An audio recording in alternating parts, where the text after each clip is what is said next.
मुआशरे में डॉक्टरनि जो हिकु मुनफ़रिद मक़ाम आहे। सिंध हुकूमत सिहत जे शोबे जी बहितरी लाइ कमु करे रही आहे।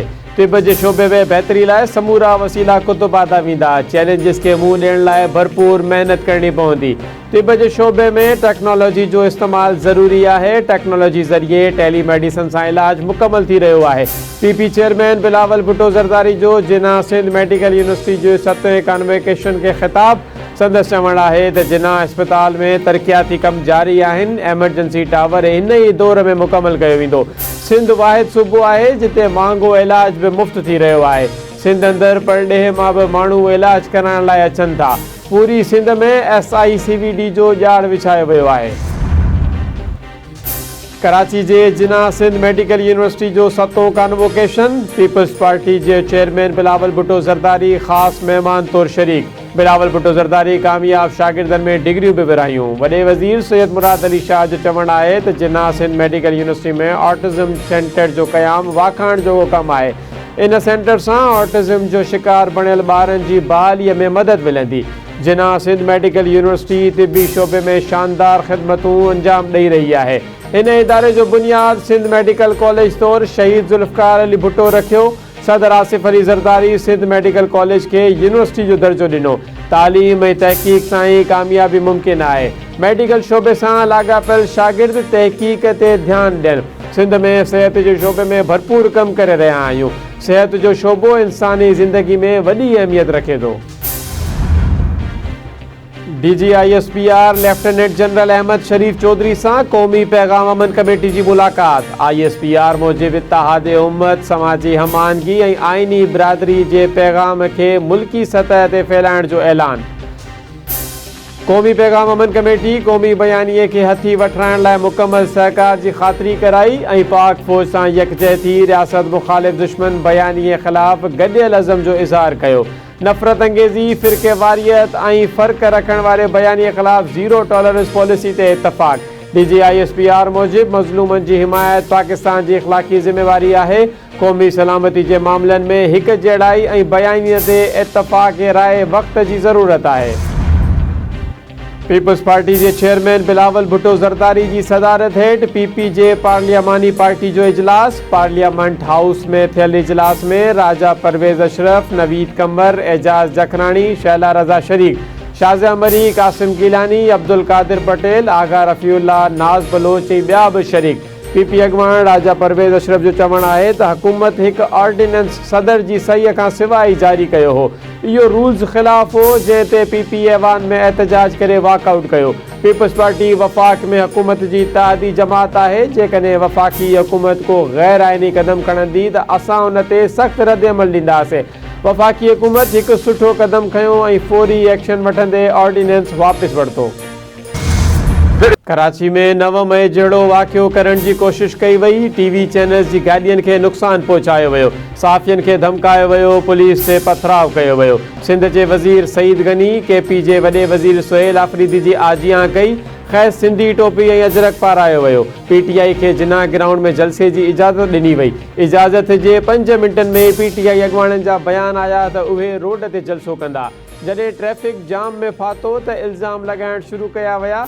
थ्रेड सबबि हिकु रस्तो खोलियो हो। सिंध जे सीनियर वज़ीर शर्जील इनाम मेमण जी कराची में प्रेस कॉन्फ्रेंस।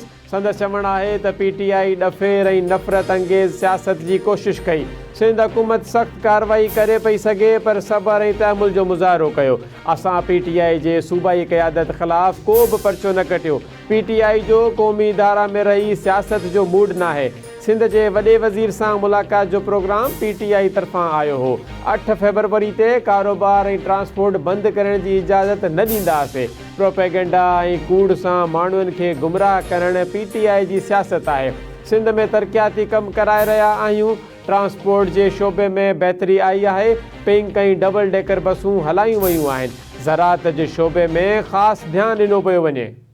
पीपल्स पार्टी क़ौमी असेंबली जे इजलास जो बाइकाट ख़तमु करे छॾियो। पीपल्स पार्टी जा मेंबर असेंबली में शरीक। PP मेंबर आगा रफ़ीउल्लाह जो चवणु आहे त हिकु ॾींहुं ऑर्डिनेंस जारी थिए थो, ॿिए ॾींहुं एहतजाज ते वापसि थी थो वञे। गुज़िरियल ॾींहुं peoples party special economic zones ordinance सदर जी मंज़ूरी खां सवाइ जारी थियण ते इजलास जो बाइकाट कयो हो। लाहौर बावल नगर मोटरवे मनसूबे ते 465 अरब रुपया ख़र्च करण ते ध्यान छिकायो नोटिस। पीपी मेंबर नवीद कमर जो चवण है त मनसूबे लाइ वफ़ाक़ी हुकूमत जा फंड मुंतकिल करण ते ॻणती आहे। ममिलकती वज़ीर अरमग़ान सुभानी चयो त PSDP मां को फंड मनसूबे ते ख़र्च नाहे कयो। पीपी जे शर्मिला फारूकी नादरा ऑर्डिनेंस 2000 में तरमीमी बिल पेश कयो। शर्मिला फारूकी जो चवण है त सीनियर सिटीज़न जे कार्ड लाइ नादरा वारा समूरा पुराना दस्तावेज़ घुरंदा आहिनि। हिन मनसूबे लाइ PSDP में 465 अरब रुपया पेश कया विया। ही मनसूबो एक्निक में मोकिलण जी सिफारिश छो कई वई? वफ़ाक़ी हुकूमत महमूद अचकज़ई जे क़ौमी असम्बली में मुखालिफ़ धुर अॻवान तौरु मुक़ररी जी मंज़ूरी ॾेई छॾी। स्पीकर अपोज़िशन लीडर जी मुक़ररी जो शेड्यूल जारी करे छॾियो। स्पीकर जो चवण है त अपोज़िशन लीडर लाइ दरख़्वास्तूं जमा करायूं वेंदियूं। जांच पड़ताल खां पोइ मुखालिफ़ धुर अॻवान जे नाले जो ऐलान थींदो। आमिर डोगर चयो त असां अपोज़िशन लीडर लाइ महमूद अचकज़ई जो नालो मोकिलियो आहे। अयाज़ सादिक चयो त अपोज़िशन लीडर जी नाअहली खां पोइ मामिलो अदालत में हो। हाणे केस वापस वरितो वियो आहे। अवां मुखालिफ़ धुर अॻवान जो नालो ॿीहर जमा करायो। बैरिस्टर गोहर चयो त महमूद अचकज़ई जे अपोज़िशन लीडर तौरु मुक़ररी जो नोटिफिकेशन जल्द जारी थींदो। गुज़िरियल ॾींहं सदर ममलिकत जी सही खां सिवा हिकु ऑर्डिनेंस जारी थियो। का अहिड़ी ग़लती न थिए जो सभिनी खे ॻीची में पए। अहिड़ियुनि ग़लतियुनि सां मुल्क खे ख़तरो आहे। जेको अहिड़ियूं ग़लतियूं करे थो उनखे सिफ़नि खां ॿाहिरि कढो। PP अॻवान चौधरी मंज़ूर ऐं पलव शाह ख़ान जूं इस्लामाबाद में मीडिया सां ॻाल्हियूं। अॻवाननि जो चवण आहे त कराची में PTI पारां इजाज़त मिलण बावजूदि रोड ते जलसो कयो वियो। पीपल्स पार्टी PTI खे इज़त ॾिनी। असां कंहिंखे इज़त ॾेई पंहिंजे घर घुरायूं ऐं असांजे ई वॾनि खे गारियूं ॾिनियूं पयूं वञनि। सदर आसिफ अली ज़रदारी ते तनक़ीद कई वई। दहशतगर्दी जो ख़तरो, हू जलसे जी इजाज़त रोड ते न पई ॾेई सघिजे। KP जे वॾे वज़ीर सुहेल आफरीदी खे सिंध में इज़त ॾिनी वई। कराची में मीडिया ऐं पुलिस ते हमला कया विया। मिनरल्स इंडस्ट्री खे निजकारी ॾांहुं वञी रहिया आहिनि। PIA खे 10 अरब रुपयनि में विकिणो कयो वियो। सिंध जे वॾे वज़ीर सैयद मुराद अली शाह जी सदारत हेठि सूबाई काबीना जो इजलास। 18 नुकाती एजेंडा ते गौर। वॾे वज़ीर पारां समूरनि खातनि खे तरक़ियाती कम तेज़ करण जी हिदायत। सैयद मुराद अली शाह जो चवण आहे त तरक़ियाती बजट बहितर अंदाज़ में आवाम जी भलाई लाइ इस्तेमालु करणु हुकूमत जी ज़िम्मेवारी आहे। सिंध हुकूमत कराची शहर लाइ 83 अरब रुपयनि जो पैकेज ॾिनो आहे। FWO शहर में समूरनि तरक़ियाती मनसूबनि ते कमु जारी कंदी। ट्रांसपोर्ट, रोडनि, नेकाल जे निज़ाम, पाणी ऐं सिहत जा मनसूबा मुकमल थियण सां कराची दुनिया जो बहितरीन शहर बणिजी वेंदो। सनअती इलाक़नि में बि तरक़ियाती कम कया पिया वञनि। वज़ीर पंहिंजनि खातनि जी तरक़ियाती कमनि जी पाण निगरानी कनि। कानून लागू कंदड़ इदारा KP में अमल लाइ कोशिशूं करे रहिया आहिनि। दहशतगर्दी ख़िलाफ़ सभिनी खे गॾिजी कमु करणो आहे। IDPs लाइ क़दम खयां पिया वञनि। सिंध हुकूमत KP जे वॾे वज़ीर खे मुकमल प्रोटोकॉल ॾिनो। सुहेल आफरीदी जे कराची में रवैये ते हैरानगी थी। PTI चयो सिंध हुकूमत हाईवे बंदि करे छॾियो। सिंध हुकूमत KP जे वॾे वज़ीर खे जिना बाग में जलसे जी इजाज़त बि ॾिनी, पर रोड ते जलसो कयो वियो। KP जे गवर्नर फैसल करीम कुंडी जी पेशावर में प्रेस कॉन्फ्रेंस।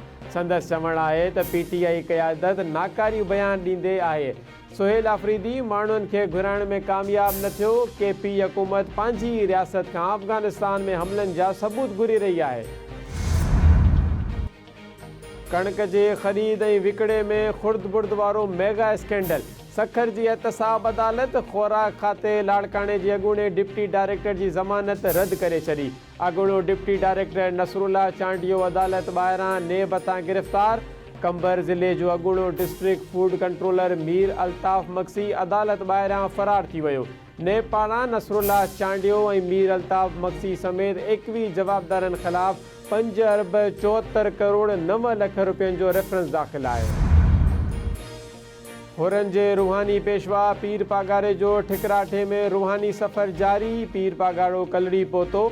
मुरीदनि ऐं अक़ीदतमंदनि खे ज़ियारत बि कराई। पीर पागारे पारां पाक फ़ौज मुल्क जी सलामती ऐं जमात लाइ ख़ासि दुआ। संदसि चवण आहे त दहशतगर्दी ख़िलाफ़ मुक़ाबिलो पाक फ़ौज करे रही आहे।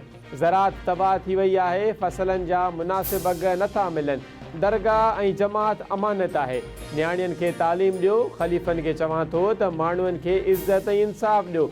असूलनि खां हटी वेंदड़ ख़लीफ़ो जमात मां नाहे। पाकिस्तान यूक्रेन मामले जो हल ॻाल्हियुनि सां ई मुमकिन करार ॾेई छॾियो। गॾियल क़ौमनि में पाकिस्तान जे मुस्तक़िल नुमाइंदे आसिम इफ़्तिख़ार जो चवणु आहे त यूक्रेन मामले ते जटादार अमन लाइ ॻाल्हियूं ई वाहिद क़ाबिल अमल रस्तो आहे। यूक्रेन अमन मामले ते अमरीका जूं कोशिशूं वाखाण जोगियूं आहिनि। उमेद आहे त समूरियूं धुरियूं जारी सिफ़ारती अमल मां भरपूर फ़ाइदो वठंदियूं। अमरीका ईरान सां वापार कंदड़ मुल्कनि ते टैरिफ लॻाइण जो ऐलान करे छॾियो। अमरीकी सदर डोनाल्ड ट्रम्प सोशल मीडिया ते जारी बयान में ख़बरदार कयो आहे त ईरान सां वापार कंदड़ मुल्कनि ते 25% टैरिफ लॻायो वेंदो। हीउ हुकुम हतमी आहे ऐं उन हुकुम फौरी तौरु लागू थींदो। ईरानी क़ौम मज़बूत, ताक़तवर ऐं बाख़बर आहे। क़ौम अज़ीम रैलियुनि सां दुश्मन जे साज़िशनि खे ख़ाक में मिलाए छॾियो। ईरानी सुप्रीम लीडर पारां हुकूमत जे हक़ में मुज़ाहिरनि ते अवाम खे भेटा पेश। संदसि चवणु आहे त अमरीका पंहिंजे औज़ारनि ते एतमाद करणु छॾे ॾिए ऐं धोखे वारा हरबा बंदि करे।